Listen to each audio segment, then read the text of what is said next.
Welcome to the School of Bliss podcast where we learn things that school didn't teach us. My name is Yani. I'm a professional life and financial coach. But in this podcast, I'm your classmate in learning about how to be happy, healthy, and super wealthy.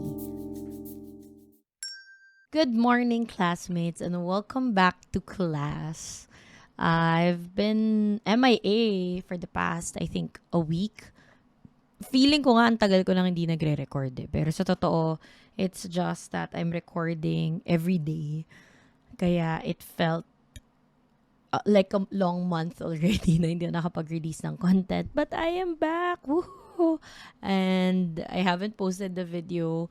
Pero I know that I'm doing 21 days of bliss for the neon light. And nag-negotiate na lang ako kay Alec to still be able to get it.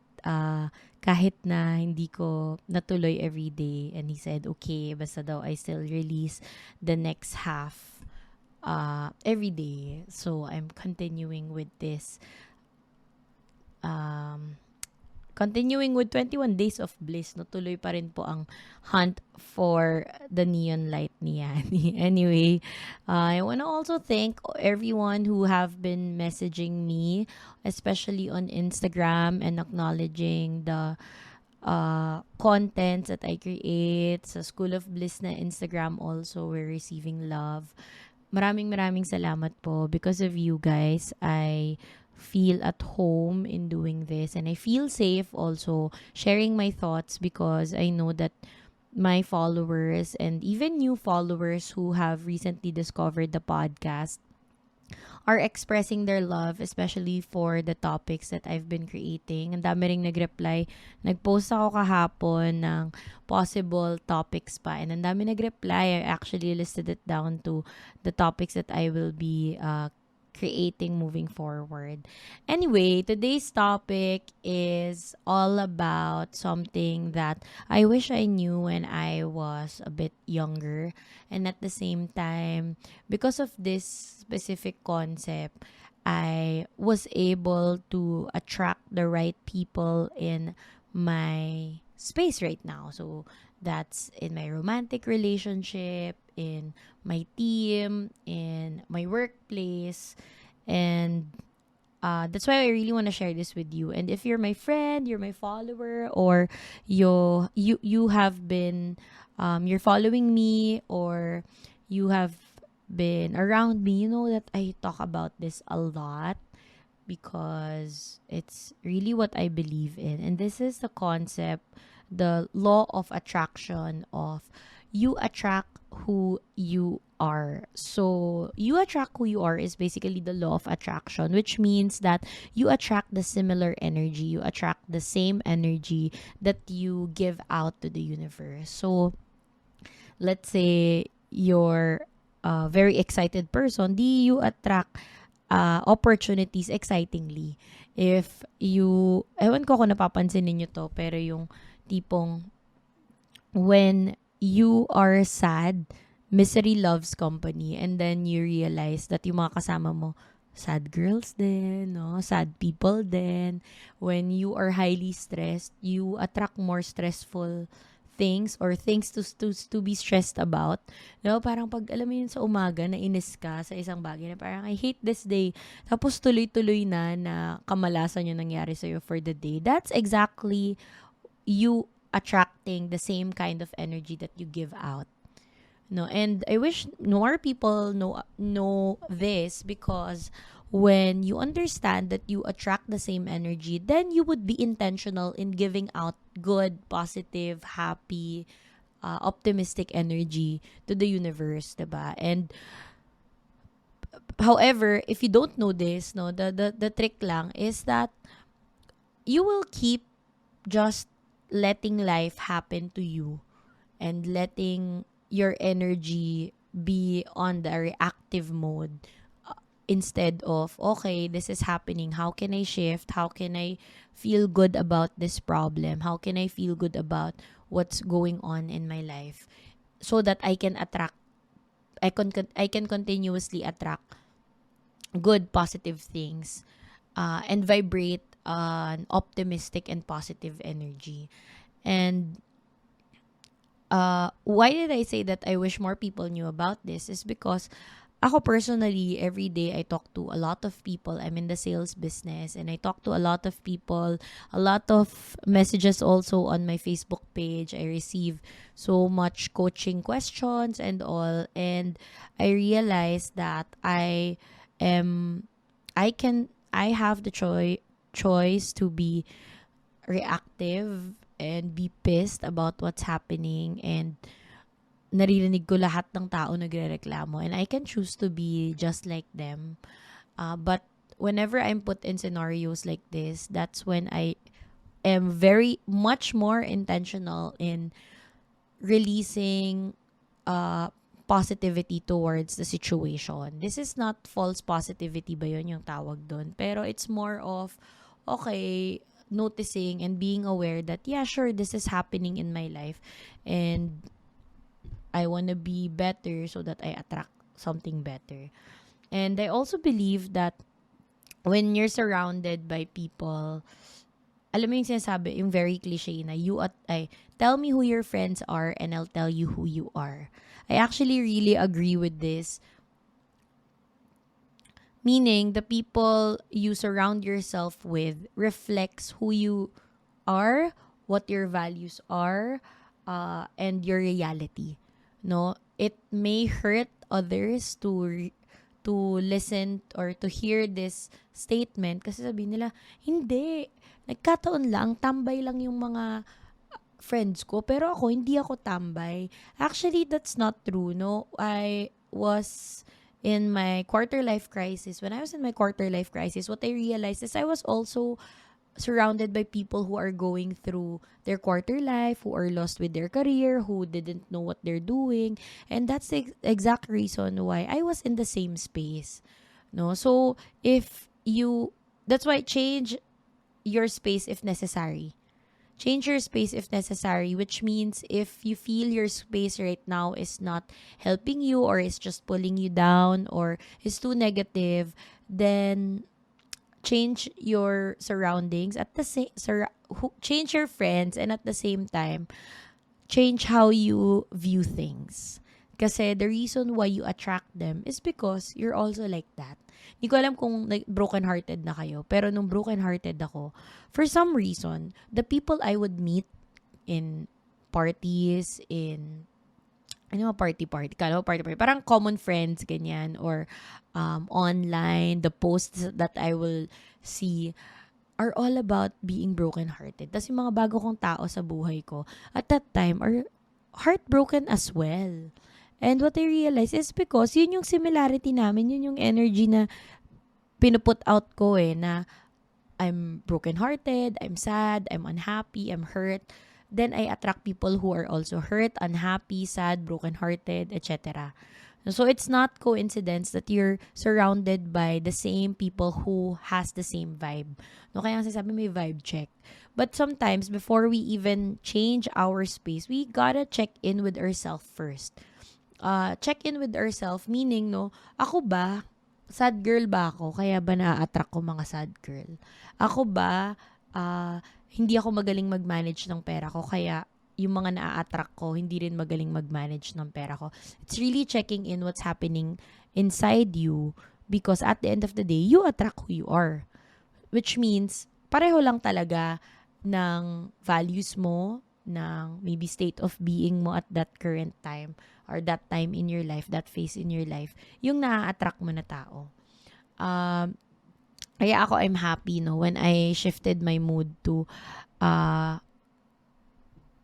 being excited about my business, being heavy on understanding my finances and managing my finances.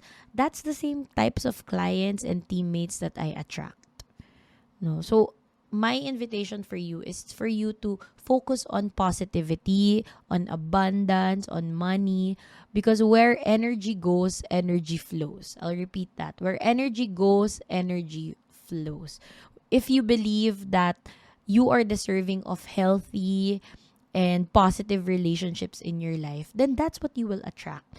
If you believe that you will attract people who are successful, who are good with their finances, financially stable, who are happy with their money, who makes you feel abundant, then that's most likely who you are as well.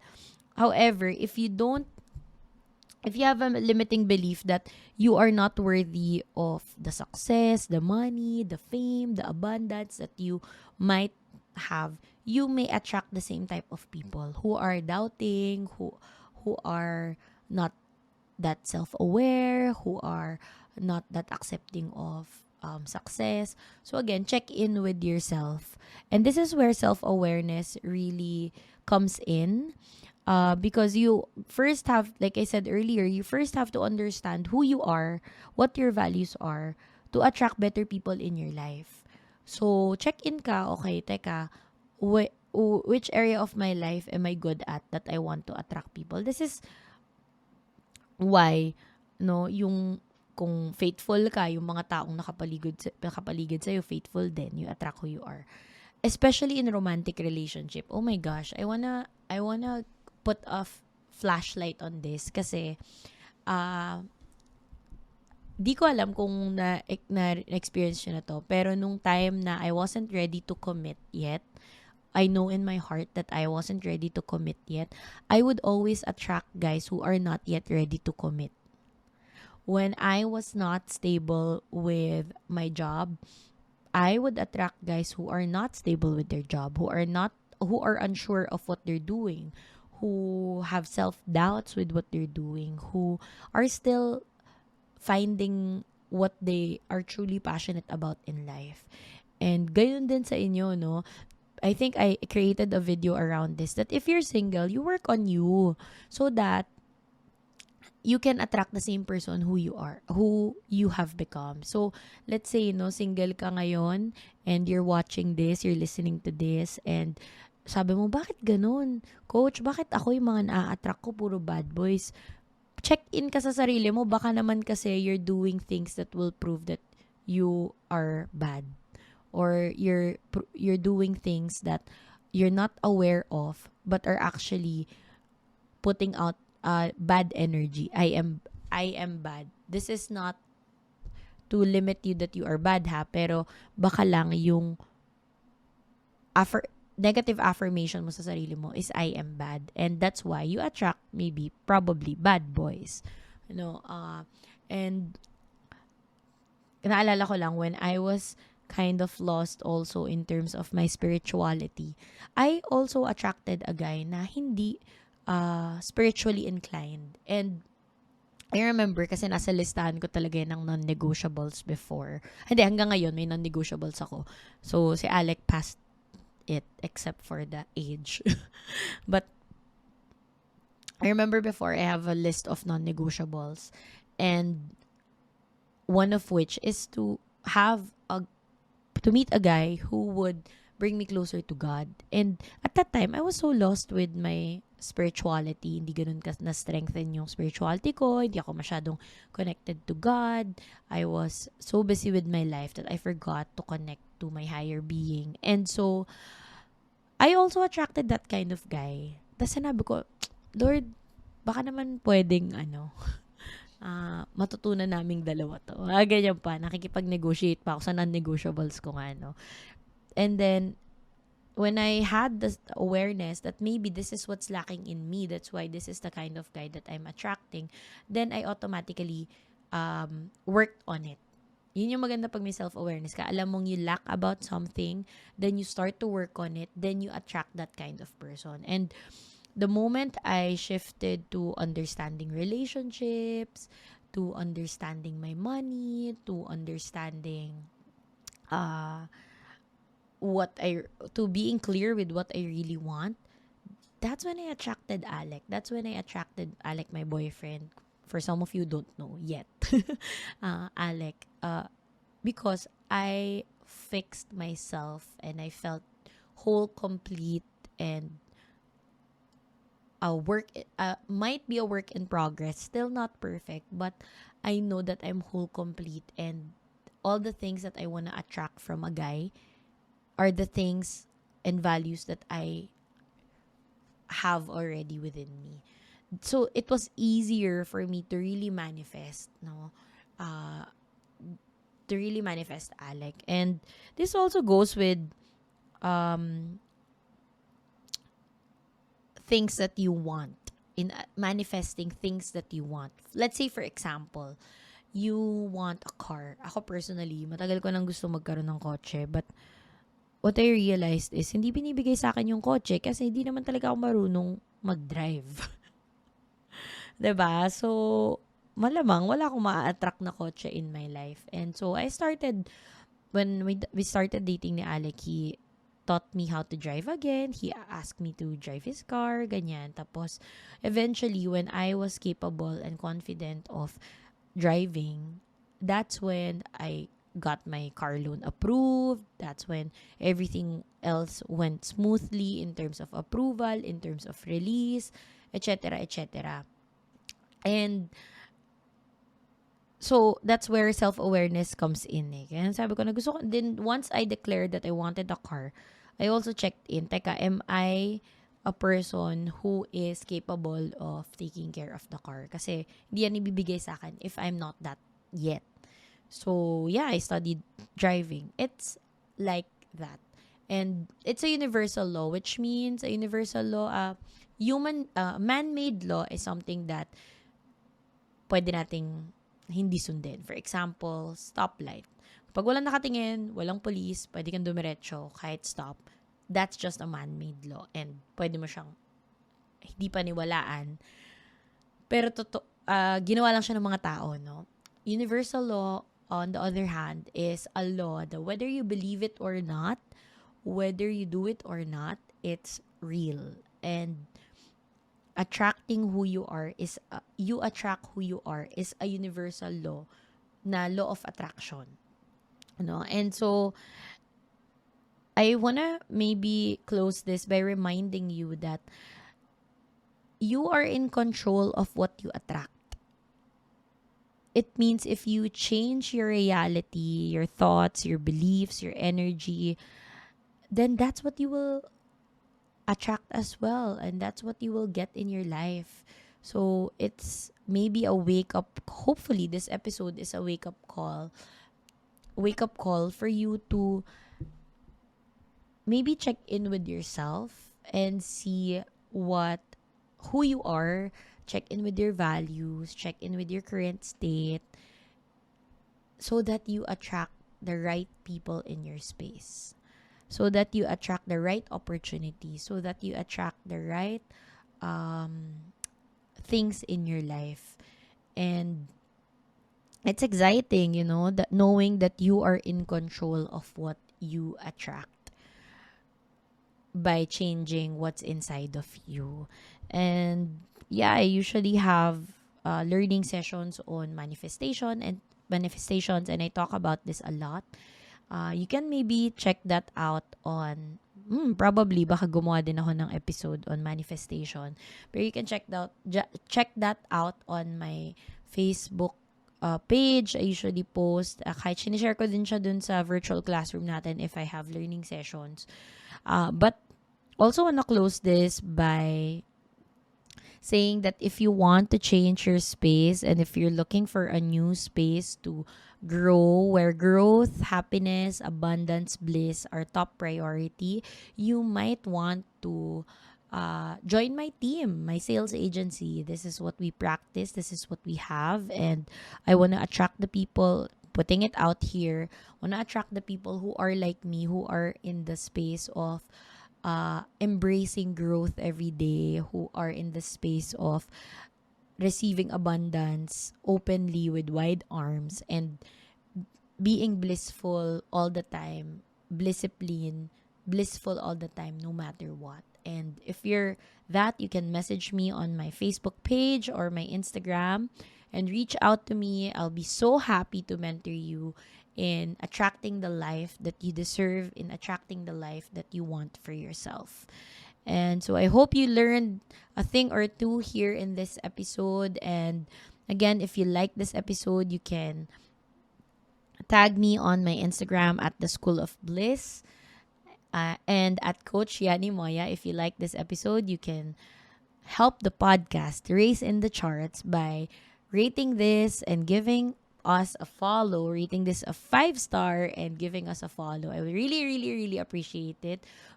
And yeah, I hope you like this episode and let me know what you think. My love language is IG stories. You can tag me, can message me on Instagram, and I'd love to connect with you classmates. So, yeah, may you attract who you really are. Thank you so much. Bye-bye. See you tomorrow.